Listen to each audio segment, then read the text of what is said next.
녹화를 녹화하고요. 잘 보이시죠?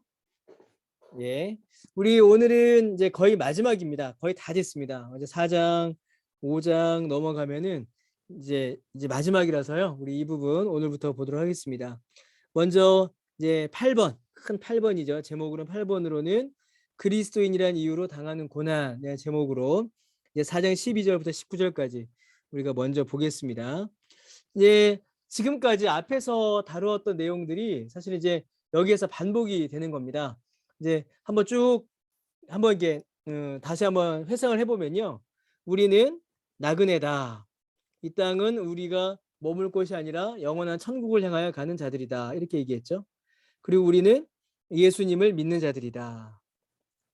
그래서 예수님을 믿는 믿음으로 말미암아 우리에게 고난이 닥친다.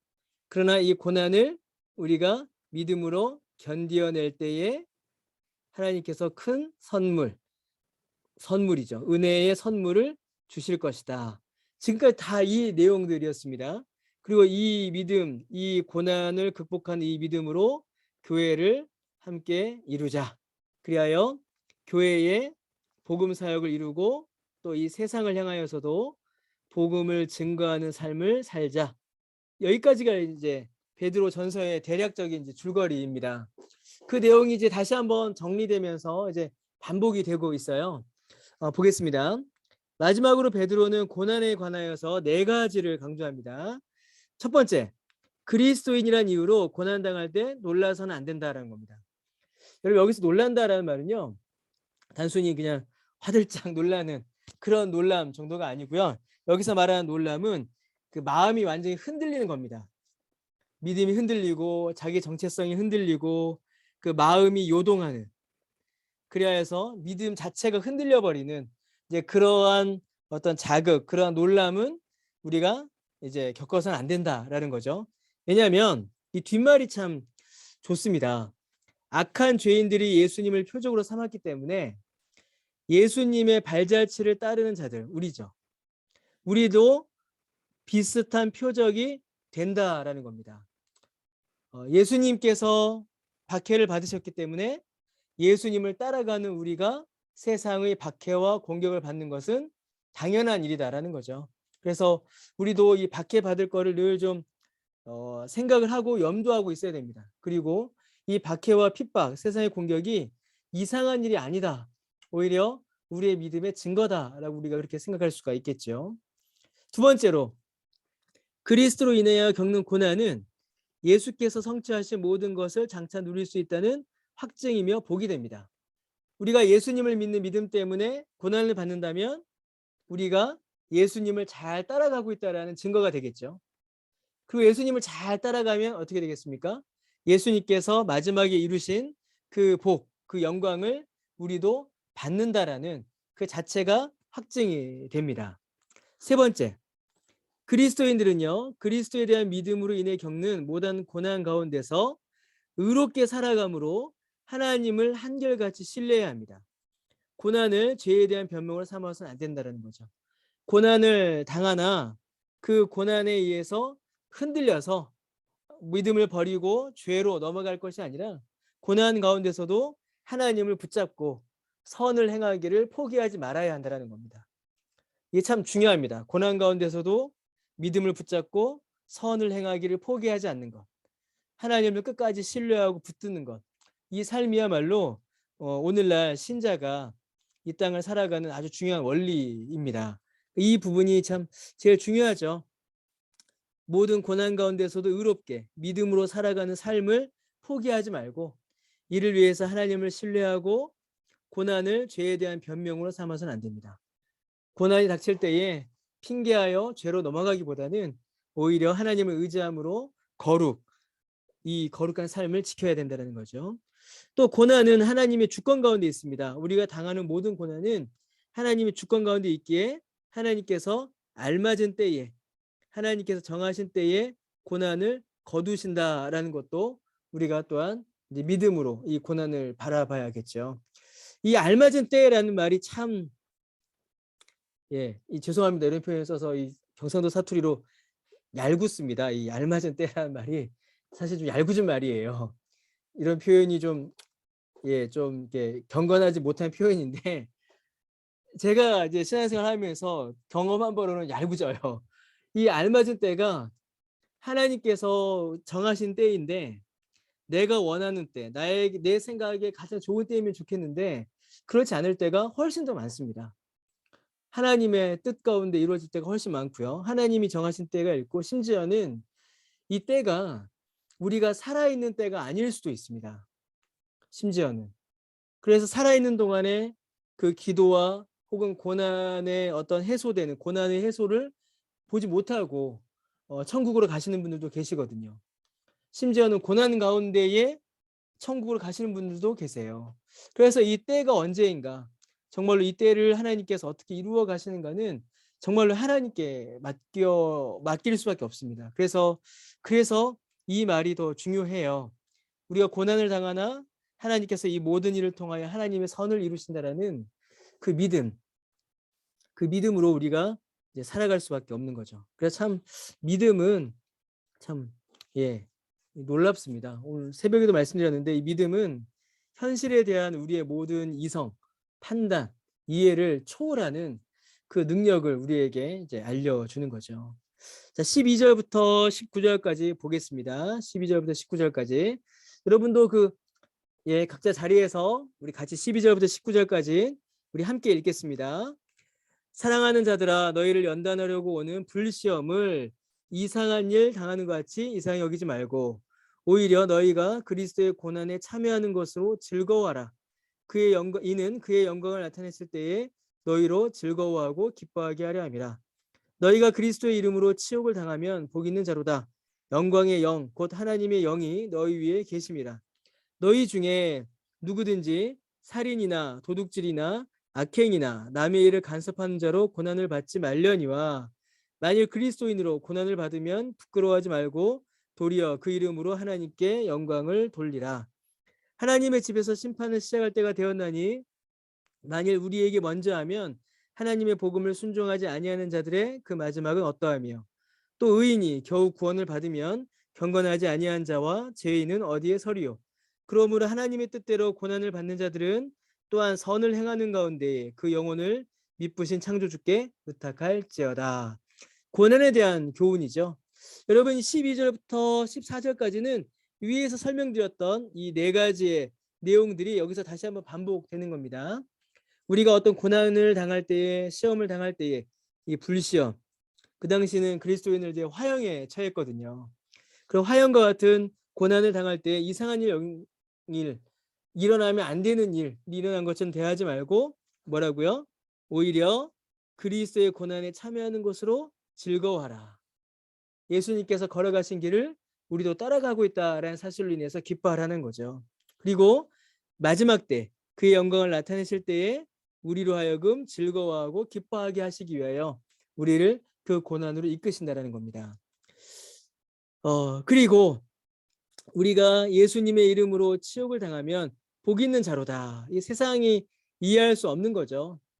왜냐하면 영광의 영, 곧 하나님의 영이 성령께서 우리 위에 계시는 겁니다. 왜 계시냐면 우리가 이 치욕을 당할 때에 이 수치를 견디고 믿음을 지키고 선을 포기하지 않도록 우리를 성령께서 붙잡아 주시기 때문이에요. 그래서 여러분 우리에게 당하는 고난은 아주 재밌습니다. 재밌다는 표현이 좀 그렇죠. 우리가 당하는 고난은 우리가 그리스도를 따르고 있다라는 증거가 되고요. 그리스도를 따르고 있다라는 증거가 되고요. 두 번째로는 영광의 마지막 때에 우리에게 구원이 있음을 확증하고요. 그렇죠? 첫 번째로 그리스도를 우리가 따르고 있고 두 번째로 우리가 마지막 때에 구원을 얻으며 세 번째로 뭐죠? 성령이 우리와 함께 계신다라는 이 세 가지를 고난이 우리에게 오히려 보여주는 거예요. 여러분 우리가 고난을 당할 때에 우리가 어려움이 닥칠 때에 포기하지 않고 주의 말씀을 붙잡고 우리가 그 고난을 맞서간다면 이 세 가지의 은혜를 오늘도 우리는 동일하게 누리게 되는 겁니다. 아, 내가 예수님을 따르고 있다. 그리고 이 고난의 마지막 때 우리 주님 다시 오실 때에 그 새 하늘과 새 땅의 영광이 내 것이다. 그리고 성령께서 지금도 나와 함께 계신다. 이 세 가지 사실이 우리가 고난을 당할 때에 우리 가운데 경험되는 은혜라는 것입니다. 그리고 이제 15절, 16절 보시면요. 우리가 당하는 고난의 두 가지의 모습이 나타나요. 자, 어떤 고난이 있냐면 살인, 도둑질, 악행, 간섭 이걸로 인해서 고난을 받는 일이 있다는 겁니다. 이거 무엇 때문에 고난받는 거냐면 죄예요. 악행. 우리의 악행과 죄로 인해서 우리가 고난을 받을 때도 있다는 겁니다. 옆에 있는 것처럼요. 그리스도를 따를 때 당하는 고난이 있어요. 여기는 14절까지는 그리스도를 따를 때 당하는 고난이었죠.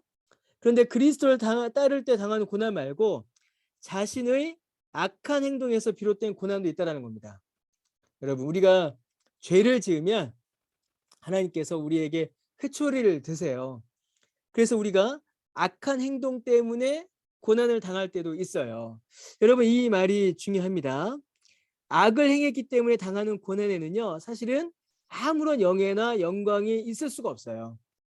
그 악, 그 죄에 대해서 하나님께서 벌하시는 것이기 때문에 우리가 죄를 범하여서 고난을 당할 때에는 우리가 막 이 세 가지를 자랑할 것이 아니라 오히려 하나님 앞에 회개하고 내 죄를 돌이켜야 합니다. 그러니까 내가 당하는 고난을 여러분 우리가 잘 좀 분별해야 될 필요가 있어요. 아, 내가 믿음 때문에 당하는 고난인지 아니면 내가 죄를 범하고서 내 악행으로 인해서 당하는 고난인지 우리가 분별해야 합니다. 사실 우리가 알아요, 여러분. 우리 자신이 알아요. 성령께서 우리에게 깨닫게 하십니다. 그래서 성령께서 우리에게 깨닫게 하실 때에 그때 그것을 인정하고 회개함으로 나아가는 게 중요해요. 분명히 우리의 죄, 우리의 악으로 인하여서 당하는 고난인데 자꾸 그것을 믿음의 박해, 믿음의 시련이다라고 우리가 이렇게 경상도 말로 세운다고 하는데 이 고집을 부릴 때가 있어요. 하나님 앞에서 막 주장할 때가 있습니다. 그러나 그것이 죄로 인하여서 당하는 고난인지 고통인지 아니면 믿음으로 인한 것인지 우리가 말씀으로 우리를 잘 좀 돌아볼 필요가 있어요. 여러분, 이 뒷말이 참 중요합니다. 우리가 그리스도인이 되었다고 해서요, 마음대로 악을 행할 수 있는 자격이 주어지는 것은 결코 아닙니다. 여러분, 이렇게 믿어버리면 그게 바로 값싼 은혜, 값싼 구원이라고 말하는 것이고, 이렇게 믿는 것을 구원파의 오류라고 해요. 구원파, 무율법주의라고 하죠. 구원파는 구원받으면 끝이에요. 내가 구원받았으니까 이제부터 나는 하나님의 백성이니까 지금부터 내가 하는 것은 죄가 아니다. 그렇게 믿어요, 구원파는. 이 무율법주의라고도 합니다. 더 이상 율법이 우리의 삶에 영향을 끼치지 않는다. 여러분, 우리가 구원받은 이후에 율법이 우리에게서 사라지나요? 사라지지 않습니다. 우리가 구원받은 이후에도 율법은 남아있어요. 그런데 그 역할이 달라지죠. 어떤 역할을 하죠? 그 율법이 우리가 구원받기 이거 중요한 거라서 여러분 이거는 알고 가셔야 되는 겁니다. 이거는 그 설명을 좀 드리고 할게요. 자, 이거 중요한 거라서 자, 여러분 율법이 있어요. 율법. 자, 우리가 구원받기 이전에는 어떻죠? 구원받기 이전에는 이 율법이 우리의 죄를 정죄합니다. 우리를 고소해요. 그래서 검사, 프로시큐터, 그 검사란 말이 똑같은 말을 쓰거든요. 율법. 참소합니다. 우리를 참소하고 우리가 유죄다라고 우리에게 유죄 선언을 해요. 그래서 우리가 예수님 믿지 않고 죽어서 하나님 앞에 가면 하나님께서 우리를 심판하시는데 뭘 갖고 심판하시냐면 율법을 가지고 심판하세요. 율법을 쫙 펴시고 하나님께서 너 이거 어겼다, 너 이거 어겼다, 너 죄인이야. 내가 언제 무슨 죄를 지었습니까? 라고 할 때 하나님께서 율법을 갖고 오셔서 율법을 통하여 죄를 정죄하시고 심판을 받게 하는 겁니다. 자, 그런데 하나님께서 이 율법을 어떻게 하셨냐면 우리를 구원하는 도구로 사용하셨어요. 구원하는 도구로. 그래서 율법을 통하여서 우리의 죄를 깨닫고 나는 심판받을 수밖에 없는 사람이다라는 사실을 깨달아 우리를 누구에게로 인도해요? 우리를 예수님께로 인도합니다. 이걸 가리켜서 율법의 초등교사, 몽학 선생이라는 표현이 갈라디아서 등장하죠. 그래서 율법은 죄를 정죄해요. 두 번째로 우리를 구원하는 도구가 됩니다. 우리가 죄인인 걸 알아요. 율법을 볼 때마다 난 죄인이구나. 나는 심판밖에 받을 게 없구나. 나는 구원받아야 돼. 구원받으려면 어떻게 해야 되지? 예수님께로 가야겠구나. 여기까지가 이제 율법이 우리를 이제 구원하는 도구예요. 그 다음에 우리가 예수님을 믿었습니다. 예수님을 믿고 구원을 받았어요. 그러면 이제 율법이 패하는가? 율법은 사라지는가? 율법이 사라진다라고 믿으면 무율법주의. 이 사람들 가르쳐서 뭐라고요? 이 사람들은 이단입니다. 구원파예요. 그런데 율법은 사라지지 않습니다. 우리가 구원받은 이후에도 율법은 사라지지 않고요. 율법은 어떻게 되냐면 구원받은 신자의, 아주 중요한 말입니다. 신자의, 빨간색으로 써야죠, 삶의 규범이 됩니다. 이거 아주 중요합니다. 그래서 그 율법이 예전에는 여기는 정죄의 도구예요. 정죄의 도구. 여기는 복음의 도구죠. 복음의 도구. 구원받고 난 이후에는 어떻게 될까요? 이 율법이 우리의 성화의 도구가 됩니다. 성화의 도구.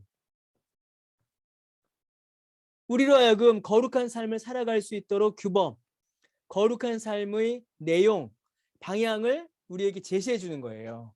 그래서 예전에는 내 부모를 공경하라. 그냥 내 양심에 따라서 부모님을 공경했다면 이제부터 어떻게 돼요? 하나님의 명령으로서 그 율법을 스스로 이제 지켜나가게 되는 겁니다. 그러면 여러분 어떻게 되겠습니까? 이 안에 있으면요.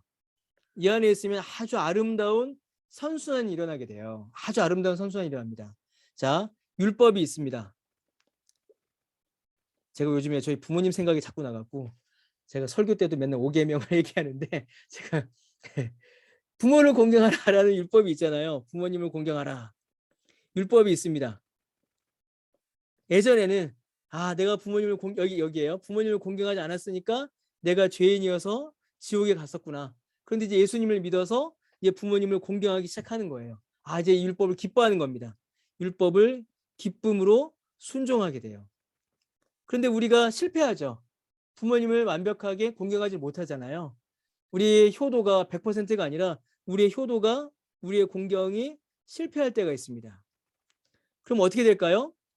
예수님 믿기 이전에는 그냥 정죄받고 지옥에 가는 이유가 됐는데 이제는 어떻게 되냐면 공경이 실패해요. 그러면 두 가지의 작용이 딱 일어나요. 성령께서 두 가지의 일을 하십니다. 첫 번째로는 우리 안에 회개를 일으키세요. 하나님의 말씀을 내가 어겼구나. 회개를 일으키시고, 두 번째로는 성령께서 우리에게 어떤 일을 행하시냐면 이 율법을 지킬 수 있는 이 율법을 지킬 수 있는 능력을 우리에게 주세요. 능력을. 새로운 삶의 가능성, 마음의 결단, 성령의 도움을 주세요. 이 회개와 능력이 같이 나타납니다. 그러면 그 다음 단계는 어떻게 될까요? 우리가 부모님을 공경하는 모습이 더 성장하게 되는 겁니다. 더 자라나게 되는 거예요. 더 성장합니다. 그래서 예수님 믿기 이전에는요, 여러분, 여기만 놓고 보면 예수님 믿기 이전에는 율법이 우리를 계속 하강시켜요. 이렇게 죄, 정죄, 또 죄, 정죄, 죄, 정죄, 계속 우리를 이렇게 하강시켜서 지옥까지 우리를 끌어당깁니다. 그런데 구원받고 난 이후에 율법은 어떻게 돼요? 우리를 계속 상승시켜요. 상승. 어떻게 해요? 율법, 순종, 실패, 회개, 성령의 도움, 다시 율법, 순종, 실패, 회개, 도움, 다시 올라가요. 계속. 그래서 우리를 그리스도를 닮아가는 형상에 이르기까지 우리를 자라게 합니다. 이게 율법이에요, 여러분. 예수 믿고 난 이후에는 율법이 우리에게 긍정적인 역할을 하게 되죠. 그래서 예수 믿고 난 이후의 삶이 마음대로 죄를 짓는 삶이 되는 것이 아니라 예수 믿고 난 이후에는 오히려 더 선을 행하고 하나님이 기뻐하시는 의를 행하는, 그래서 율법을 즐거워하고 시편 19편, 시편 119편에 있는 말씀처럼요. 주의 율법을 주야로 묵상하고 즐거워하며 내 마음에 순종하기를 기뻐하는 그런 삶으로 우리가 이제 변해가는 겁니다. 아주 이건 중요합니다, 여러분. 율법주의하고는 완전히 다른 거죠. 율법주의는 어떻게 돼요? 내가 율법을 지켜서 의로움을 받는 거잖아요. 근데 여기서 말하는 거는 완전히 다른 겁니다. 예수께서 나를 의롭게 하셨기에 성령의 도우심으로 내가 율법을 지켜나가는 거죠. 율법주의는 어떻습니까? 율법 준수를 실패하면 구원이 취소되는 거예요. 율법주의는. 그런데 복음 안에서의 율법은 어떻게 돼요? 내가 율법을 준수하지 못하여도 그 실패한 죄값은 예수님께서 이미 치르셨기 때문에 성령께서 다시 나에게 힘을 주셔서 율법을 준수할 수 있는 힘과 능력과 가능성을 다시 소유하게 되는 거죠. 그래서 율법 앞에서 우리가 저지른 죄로 인해서 눈물로 회개하고 돌이켜 성령의 도우심으로 거룩한 일을 이루어가는 겁니다. 여러분, 이게 신자의 삶이에요. 그렇게 해서 신자의 삶이 믿음 안에서 이렇게 성장해 가는 겁니다. 이렇게 성숙해 가는 겁니다. 그런 성장, 그런 성숙을 이게 참 귀합니다. 여러분, 정말로 귀합니다. 그래서 그러면 여러분, 이게 자꾸 제가 좀 더 나가는데 그렇게 해서 방금 말씀드린 것처럼요. 이렇게 해서 율법의 성장을 해서 이렇게 막 성숙을 해 나가요. 성장을 해 나가요.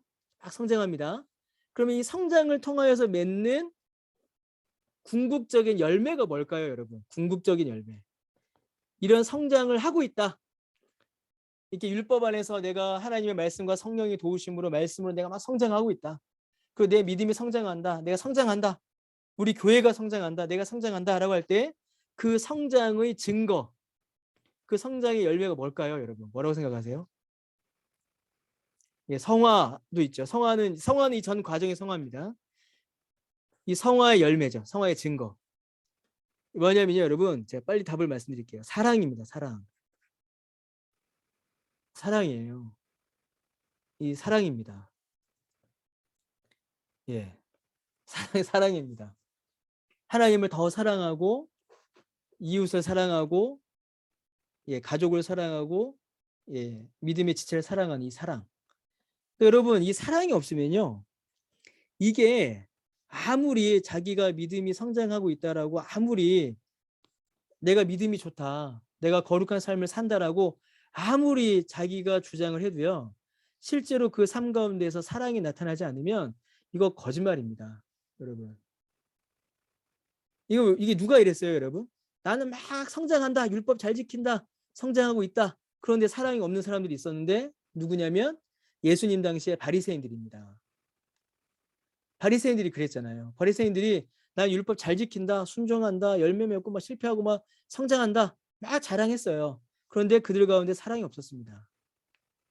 그거는 바른 성화, 바른 성령의 도우심을 경험한 게 아니었죠. 그건 아니었습니다. 그래서 여러분, 이 사랑은요, 정말 중요합니다. 사랑. 여러분, 사랑하십니까? 사랑하세요? 이렇게 다들 이렇게 예, 예, 예, 사랑하셔야 됩니다.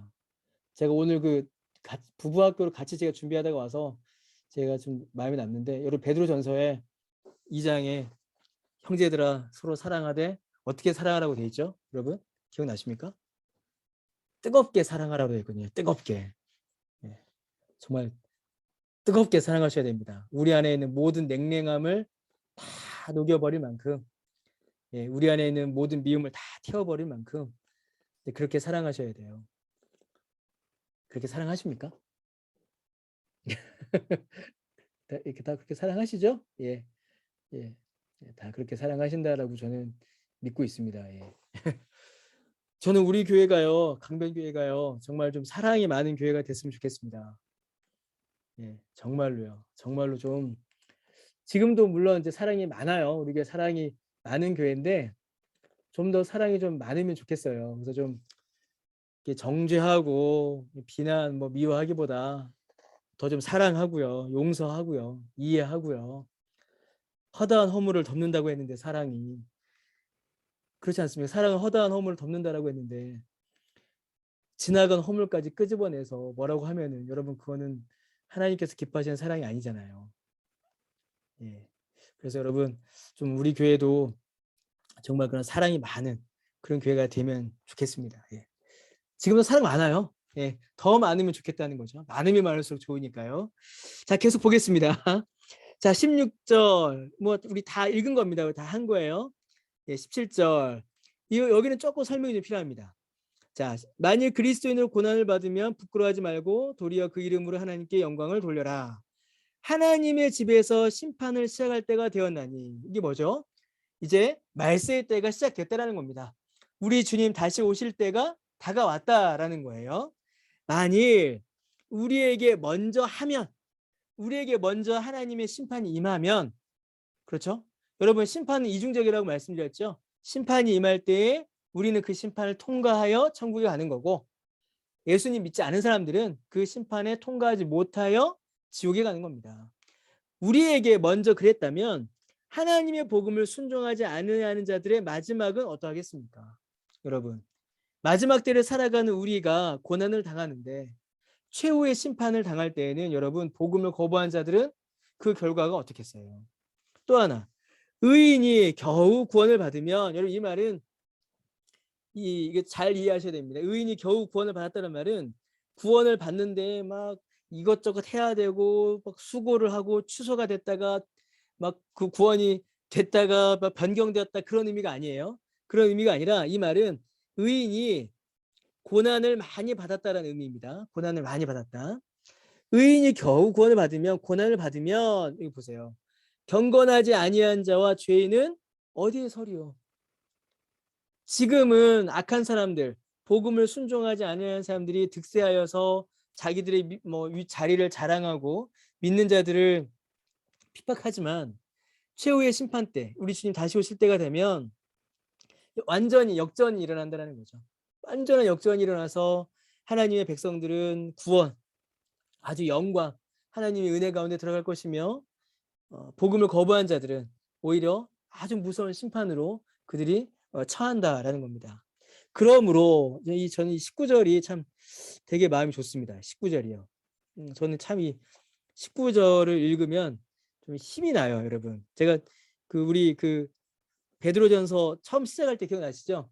바울은 어떻게 해요? 로마서 보면 바울 서신을 보면은 똑바로 알아야지. 예, 야고보는 똑바로 해야지. 막 그러잖아요. 막 이렇게 좀 막 이렇게 뭐라고 하거든요. 근데 베드로는 어떻다고 기억나세요? 베드로는 힘내! 이래요. 베드로는 힘내! 할 수 있어! 그래서 이 베드로 전서가 좋아요. 힘내자! 박해 가운데 힘내자! 이게 베드로 전서예요. 그 베드로가 뭐라고 합니까? 그러므로 힘내자! 그래요. 하나님의 뜻대로 고난을 받은 자들은 또한 뭐라고 되어 있습니까? 선을 행하는 가운데에 그 영혼을 미쁘신 창조주께 의탁할지어다. 많은 고난이 있고 심지어는 많은 어려움이 닥쳐와도 포기하지 말고, 예, 선을 행하기를 포기하지 말고요. 선을 행하기를 포기하지 말고 하나님을 의탁하고 하나님을 의지하여 끝까지 우리는 믿음의 싸움을 싸워나가자. 그렇게 격려하는 겁니다. 힘을 내자. 성령이 보세요. 성령이 우리 위에 계시잖아요. 아까 어디 갔죠? 예. 성령이 우리 위에 계시고 성령이 우리 위에 계시고 그의 영광이 우리 가운데 있으니 우리 다시 한번 고난 가운데도 힘을 내보자. 그렇게 베드로는 우리를 격려하는 겁니다. 여러분 힘내십시오. 예.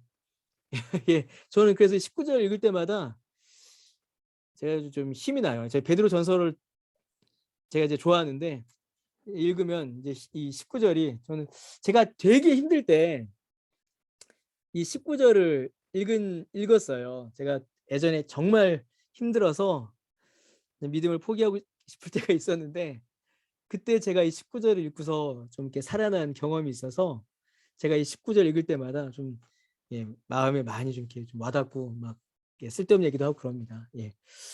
예, 넘어가겠습니다. 자, 그러면 이제 5장으로 넘어갑니다. 5장입니다. 5장. 예. 오늘 잘하면 다 끝나겠습니다. 자, 5장 이제 마무리입니다. 마무리예요. 자, 지금까지 성도들에게 삶, 또 교회의 역할을 쭉 하면서 이제 베드로가 마지막으로 장로들에게 부탁합니다.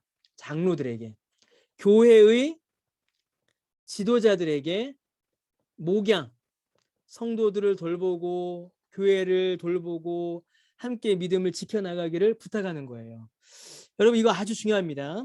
베드로는 마지막 가르침에서 독자들에게 하나님의 참된 은혜 안에 굳게 서서 그리스도인의 일치와 정체성을 보존하라고 권면합니다. 신자들은 고난받고 있지만 하나님께서 모든 것을 바로 잡으실 것입니다. 자, 그런데 이 일에 누굴 사용하시냐면 하나님께서 장로를 사용하신다라는 거예요. 장로를 사용하십니다. 여러분 여기서 말하는 장로는요, 나중에 또 말씀드리겠지만 장로는 모든 직분자를 대표해요. 모든 직분자를 대표합니다. 그런데 여기에서 말한 장로, 오늘 본문에서 말한 장로는요, 모든 직분자를 대표하는 그런 말이지만 여기서 말하는 장로는 조금 그 범위를 좁혀요. 조금 좁힙니다. 그래서 누구를 가리켜서 말하냐면요, 목사와 우리 장로님들, 장로를 가리키는 표현입니다. 이거 아주 중요합니다. 하나님께서 목사와 장로를 교회에 왜 세우셨는가? 이것 때문이에요. 성도들을 도와서 그리스도인의 일치와 정체성을 보존하고 신자들이 고난 가운데서도 믿음을 지켜나갈 수 있도록 돕는 그 일을 위해서 하나님께서 목사와 장로, 모든 직분자들을 세우셨지만 특별히 목사와 장로에게는 그러한 직분, 그러한 사명이 맡겨졌다는 겁니다. 자, 왜 그렇게 말씀드리냐면 1절이에요. 여러분 1절 보시면 너희 중 장로들에게 권하노니 뭐라고 하냐면요, 베드로가 나는 함께 장로된 자다라고 해요. 베드로가 사도잖아요. 이 장로들의 정체성에 설명하기를 사도와 함께 장로되었다라고 해요. 사도와 함께. 그러니까 사도는 주님의 말씀을 기록하고 증거하는 사역을 했거든요. 그러니까 그래서 목사의 역할을 했습니다. 근데 그때에는 목사도 장로라고 불렀어요. 그러니까 지금 여기서 베드로와 함께 장로된 자였고, 그리고 또 장로는 어떤 사람들이냐면요, 여기 있죠, 고난의 증인입니다. 장로는. 그래서 장로는 가장 먼저 고난받았어요. 그 당시에 박해가 올 때 가장 먼저 앞에서 이게 그 박해를 맞은 사람이 누구냐면 장로였습니다. 그리고 나타날 영광에 참여할 자라. 앞으로 나타날 영광에 참여하다. 여러분 이 나타날 영광에 참여한다란 말이요, 이게 조금 좀 이제 이중적인 의미를 갖습니다. 먼저는 그리스도께서 다시 오실 때, 재림하실 때에 그 천국의 영광에 참여할 자, 그런 의미가 있어요, 이 안에는. 그런데 두 번째로 좀 무거운 의미가 있는데, 지금 베드로 전서뿐만이 아니라 초대교회 당시에 영광이라는 말 속에는 주님께서 다시 오시는 그 재림만 있는 게 아니라 순교도 이 안에 포함되어 있었습니다. 이 영광이라는 말 속에는요. 그래서 지금 베드로가 장로들을 향하여서 나와 함께 장로되었다. 그러니까 지금 이 말은 베드로와 함께 간다는 얘기예요. 베드로가 무슨 일을 했죠, 여러분? 베드로가 주님의 말씀을 증거하고 주님의 교회를 돌보는 사역을 했거든요. 그러니까 그 일에 부름을 받았다는 겁니다. 장로는 뭐라고요? 교회를 돌보고 복음을 증거하는 거예요. 그리고 또 베드로는 고난과 박해를 받았잖아요. 그러므로 장로는 고난의 증인이 되는 겁니다. 그리고 또 베드로가 순교하거든요. 그러면 장로도 그 영광, 순교에 가장 먼저 참여할 자다라는 의미가 돼요. 그래서 여러분 지금 우리 성경 공부 여기도 장로님들이 계신데, 장로의 자리, 장로의 위치, 장로의 사역, 장로에게 주어진 사명은 여러분 정말 어마어마한 겁니다. 정말 큰 겁니다. 사도 베드로가 나와 함께 같이 가자. 사도 베드로가 내가 한 일을 같이 감당할 사람들이라고 세운 자들이 누구냐면 장로인 거예요. 그리고 로마 천주교는 이 호칭, 곧 사도 베드로가 한 사역을 감당하고 이어갈 자라는 호칭을 누구에게만 주냐면 교황에게만 줍니다. 교황에게만. 근데 여러분 여기서 우리가 보듯이 성경은 교황에게 이 호칭을 준 것이 아니라 교회의 장로들에게 이 호칭을 줬어요. 죄송합니다. 교회 장로들에게 이 호칭을 안겼습니다. 교회 장로들이야말로 베드로와 함께 주님의 교회를 위하여서 예, 자꾸 뜨죠. 죄송합니다. 예, 주님의 교회를 위해서 수고하고 또 봉사하고 또 함께 고난 당할 자다라는 그 이름이 여기에 담겨 있는 거예요. 자, 계속 보겠습니다.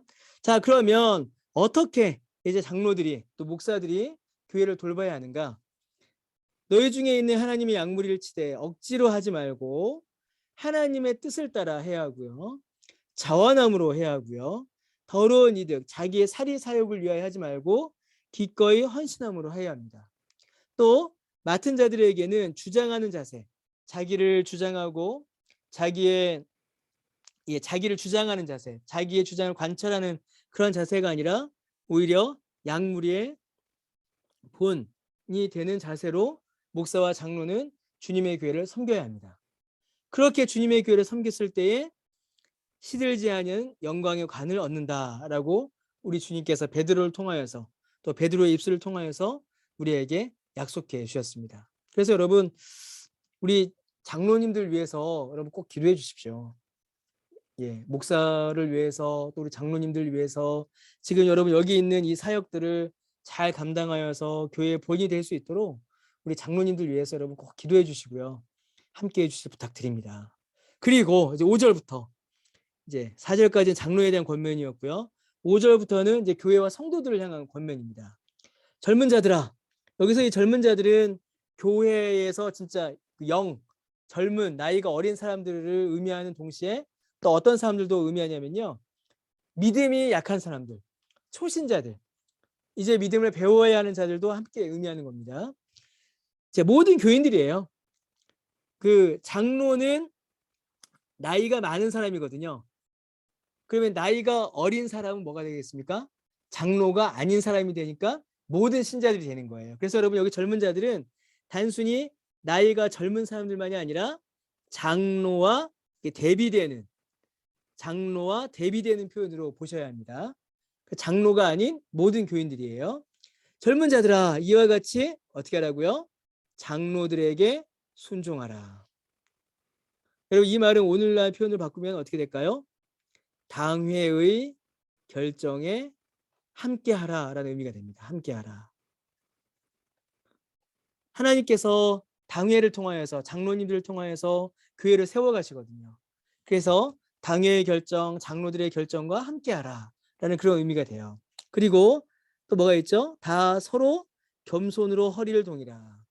하나님은 교만한 자를 대적하시되 겸손한 자에게는 은혜를 주신다. 겸손으로 나보다 남을 더 높게 여기고 낮게 여기고 자기는 낮추고 함께하라라는 거죠. 그러므로 하나님의 능하신 손 안에서 겸손하라. 때가 되면 주님께서 높이실 것입니다. 그러니까 나 스스로 나를 높이는 것이 아니라 우리 주님께서 나를 높이실 때를 바라보며 겸손함으로 함께 교회를 섬기라라는 거죠. 7절 중요한 말 나오죠. 염려를 어떻게 하라고요? 다 주님께 맡겨야 합니다. 다 주님께 맡겨야 합니다. 자, 여기까지는 교회론이었습니다. 여기서부터는 신자 개인의 삶이에요. 우리 개개인의 삶. 염려를 다 주님께 맡겨야 합니다. 주님께서 돌보시기 때문이죠. 그리고 우리는 근신하여 깨어 있어야 합니다. 죄에 대해서 민감해야 되고요. 하나님의 말씀을 알기를 즐거워해야 하고 그 말씀에 순종하기를 기뻐해야 합니다. 왜냐하면 아주 유명한 구절이죠. 너의 대적 마귀가 우는 사자같이 두루다니며 삼킬 자를 찾기 때문이에요. 우리를 넘어뜨리려고 사단이 우리를 항상 노리고 있기 때문입니다. 그래서 우리는 더욱더 근신하여 깨어 기도해야 하고 주의 말씀에 더욱더 우리는 붙잡혀 있어야 합니다. 믿음을 굳건하게 하여 원수를 대적해야 합니다. 이는 세상에 있는 너희 형제들도 동일한 고난을 당하는 줄 압니다. 나만 당하는 것이 아니라 우리 믿음의 형제들이 함께 그 믿음의 싸움을 싸우고 있다는 거예요. 그래서 믿음을 굳건하게 하여 서로 격려함으로 함께 믿음의 싸움을 싸우라는 겁니다. 자, 10절과 11절. 자, 우리 같이 읽겠습니다. 10절과 11절. 네, 시작. 모든 은혜의 하나님 곧 그리스도 안에서 너희를 부르사 자기의 영원한 영광에 들어가게 하신 이가 잠깐 고난을 당한 너희를 친히 온전하게 하시며 굳건하게 하시며 강하게 하시며 터를 견고하게 하시리라. 권능이 세세 무궁하도록 그에게 있을지어다. 아멘. 이렇게 끝나요. 아주 중요한 말씀이 나오죠. 우리를 부르셨어요. 하나님께서 예수님 안에서 우리를 부르셨고요. 우리를 하나님의 영원한 영광에 들어가게 하셨습니다. 그러나 우리가 고난을 당하는데 잠깐 고난을 당해요. 이 땅에 대해서 당하는 고난은 정말 힘들지만 언제 끝날지 모르겠지만 잠깐이라는 겁니다. 그러나 그 잠깐 고난을 당한 우리를 온전하게 하시고 굳건하게 하시고 강하게 하시며 우리가 서 있는 이 믿음의 터를 견고하게 하신다라고 하나님께서 베드로를 통하여서 우리에게 약속해 주십니다.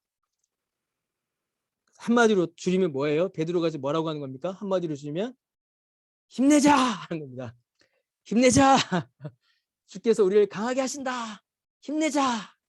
여러분 이게 베드로의 말이라서 더 좀 와닿죠. 베드로가 예수님을 3번이나 부인하지 않았습니까? 완전히 넘어졌던 사람이잖아요. 그런데도 불구하고 다시금 그 믿음으로 일어나는 그 모습을 우리에게 보여주거든요. 그러면 여러분 우리는 얼마든지 또 일어날 수 있습니다. 믿음의 싸움을 싸울 수가 있는 거죠. 부록이 있어요. 부록으로. 베드로가 여기서 끝나지 않고 이제 부록으로 12, 13, 14 여기서 아멘 하고 끝내놓고 잠깐 이런 겁니다. 내가 이 사람을 빼놨네. 이 사람은 기억해야 돼 하고 이야기하는 거예요. 내가 신실한 형제로 아는 실루아노로 말미암아 너희에게 간단히 써서 권하고 이것이 하나님의 참된 은혜임을 증언하노니 너희는 이 은혜에 굳게 서라 라고 합니다. 이 실루아노는요 여러분 여러 군데에서 바울과도 함께 다녔습니다. 그리고 바울과 디모데의 동역자로서 여러 번 언급했어요. 그래서 이 실루아노는요 바울의 편지도 전달했던 사람입니다. 그러니까 성경의 전달자로서 아주 중요한 역할을 감당했던 그런 사람이죠. 이런 사람을 베드로가 다시 한번 기록하고 있는 겁니다. 그리고 이 말씀으로 인하여서 은혜에 굳게 서라라고 이렇게 권면하고 있는 겁니다. 택하심을 함께 받은 바벨론에 있는 교회, 로마입니다. 이 바벨론 로마를 가리켜요. 로마에 있는 교회가 너에게 문안한다. 내 아들 마가도 그리한다. 이 마가복음을 기록한 그 마가입니다. 너희는 사랑의 입맞춤으로 서로 문안하라. 그리스도 안에 있는 모든 이에게 평강이 있을지어다. 이렇게 마무리를 합니다. 은혜 위에 굳게 서라. 은혜 위에 굳게 서라. 그 다음에 서로 문안하고 평강이 있을지어다. 교회를 향한 마지막 권면으로 이렇게 마무리를 합니다. 베드로전서 오늘 다 봤습니다. 끝났습니다. 아유, 제가 강변교회 와서 성경 공부하면서 처음으로 진도를 제가 진도를 넘기지 않고 끝냈습니다. 혹시 오늘 한 내용 중에 혹시 질문이나 혹은 혹시 하실 말씀 있으실까요? 없으신가요? 없으신 걸로 알겠습니다. 그러면은 광고 하나 하고 가겠습니다. 우리 지난번에 말씀드렸던 저기 필그림 하우스 가는 것 때문에 제가 한번 이제 여쭤보려고 하는데요. 여러분 아무래도 금토가 편하시겠죠? 다 마이크를 한번 켜시면 좋을 것 같기도 하고요. 여러분 평일은 어려우실까요? 그냥 정하면 따라오시겠습니까? 평일에는 어려워. 평일에는 아무래도 그렇죠. 직장 다니니까. 그렇죠. 평일에는 아무래도 이제 직장 다니시는 분들 때문에 어려워서요. 그러면은 제가 금토로 일단 하도록 하고요. 시간을요, 여러분 12월은 조금 혹시 가능하실까요? 네. 12월 가능하세요? 근데 제가 지금 보니까 제가 가능할 날이 12월 10일하고 11일밖에 없거든요. 여러분 혹시 가능하십니까? 12월 10, 11. 12월 10, 11일 금토입니다. 가능하실까요? 당신 가능해? 예, 제가 이거 나중에 우리 카톡방에 올려놓겠습니다. 그래서 한번 보시고요. 11일이 어렵다. 그때 나는 좀 불가능할 것 같다라는 분들은 저한테 개인적으로 메시지를 주세요. 그래서 그 메시지 주시면 만약에 11일이 참석하기가 많이 어려우시면 다른 날로 제가 잡도록 하겠습니다. 근데 다른 날을 제가 아까 하루 종일 잡아봤는데요. 그렇게 되면 아마 2월 달로 넘어갈 것 같아요. 예, 제가 지금 죄송합니다. 제가 12월과 1월까지 뭐가 꽉 잡혀 있어 갖고요. 그래서 제가 안 되면은 아마 2월 달로 넘어갈 것 같은데 우리 아예 2월 달에 갈까요? 여유 있게. 네. 예. 예. 그러면 아예 여유 있게 네. 2월 달쯤으로 넉넉하게. 네. 예. 2월 달이 더 낫지. 예. 12월에는 2월 금토. 2월 달 금토로 해서요. 네. 아예 뭐 제가 잡아버리죠, 그냥. 2월 2월 첫 주 어떠십니까? 2월 4, 5일. 2월 4일하고 5일. 네. 괜찮으실까요? 2월 달은 괜찮겠죠. 설 다음. 예, 벌써 지금 한 설. 2달 반 남았으니까요. 예. 제일 낫네. 네. 그 다음 대략 주는 청년부 시간은- 수련회가 있어서 제가 안 되고요. 예. 대략 시간은 어느 정도 잡으면 돼요? 아, 시간을요. 대략 어떻게 하냐면은 제가 지금 계획하고 있는 게 거기 필그림 하우스를 가면은 철로 역정 그 코스를 이렇게 밟아주면서 해설해 주시는 분이 계세요. 이제 그걸 하려면은 금요일 오후에 가거나 아니면 금요일 오후에 못 가면 우리가 토요일 오전에 이제 그거를 들을 수가 있어요. 근데 지금 제가 보니까는 금요일 오후에 듣기는 좀 어려울 것 같습니다. 물리적으로. 한 2시간 걸리거든요. 여기서 거기까지 가기가.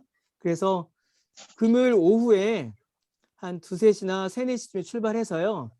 거기서 저녁을 먹고 저녁에 우리 잠깐 모임을 하고 잠깐 집회까지는 아니고 잠깐 모임을 하고요. 가고 토요일 날 아침에 경건회하고 그 필그림, 그러니까 철로역정 코스를 한번 이렇게 본 다음에 돌아오는 걸로 이렇게 계획을 하고 있습니다.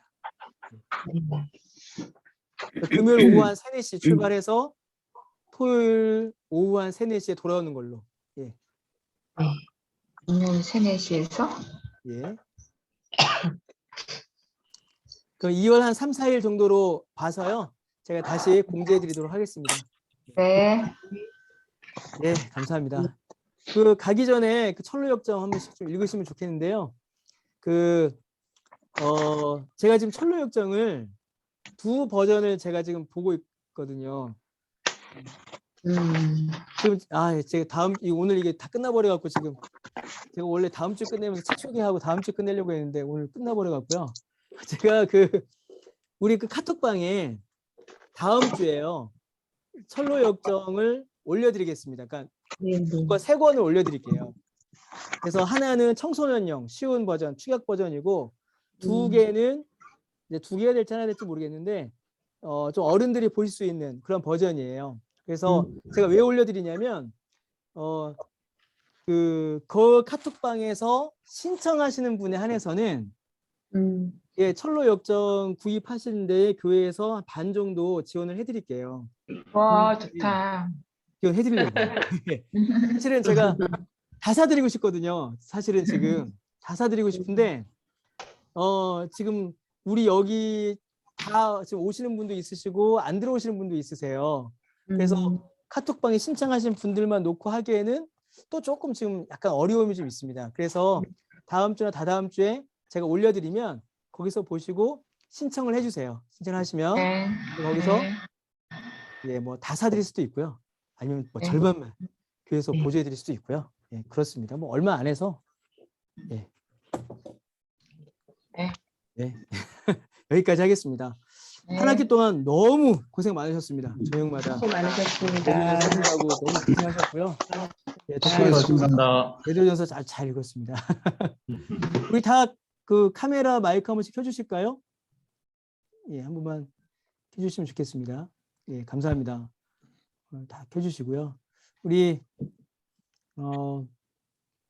배순장 원사님, 또 조인선 장로님, 우리 은퇴하신 장로님 권사님부터 해서 우리 저기 김다미 전호영 우리 젊은 부부들까지 이번 한 학기도 너무 고생 많이 해주셨습니다. 너무 애써주셔서 감사하고요. 예. 우리 그 마지막으로 우리 오늘 배순자 권사님 기도해 주시기로 했거든요. 야, 또 어떻게 딱 맞았습니다. 우리 배순자 권사님 기도해 주시겠습니다. 네. 하나님 아버지, 지난 학기 에베소서에 이어 이번 학기 동안 목사님을 통하여 베드로전서를 공부하게 하심을 감사드립니다. 예수님 나의 구주로 삼고 은혜 가운데 사는 참 그리스도인은 그 어떤 박해와 죄와 악에 대해서도 무너지지 않고 모든 고난과 핍박을 이겨낼 수 있음을 다시 한번 깨닫습니다. 새로운 정체성을 갖기를 소원합니다. 좋은 신자는 좋은 이웃이 되어야 하고 좋은 가족이 되어야 함을 항상 기억하고 사회의 일원으로 좋은 교우로 또 자녀로서 아내로서 남편으로서 어머니로서 아버지로서 사랑을 실천하기를 원합니다. 우리 모든 삶이 오직 하나님의 영광을 위하여 초점을 맞춰 나가기를 원합니다. 너희 염려를 다 주께 맡기라. 이는 그가 너희를 돌보심이라 하셨습니다.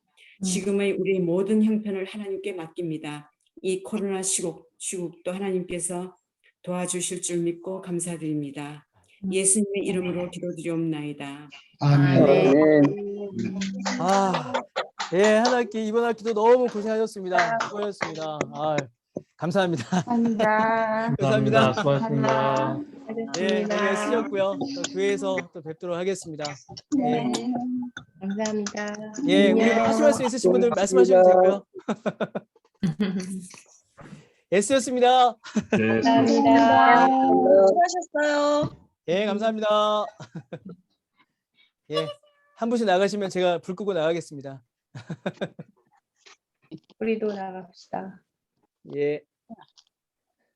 그럼 제가 강의실 불 끄겠습니다.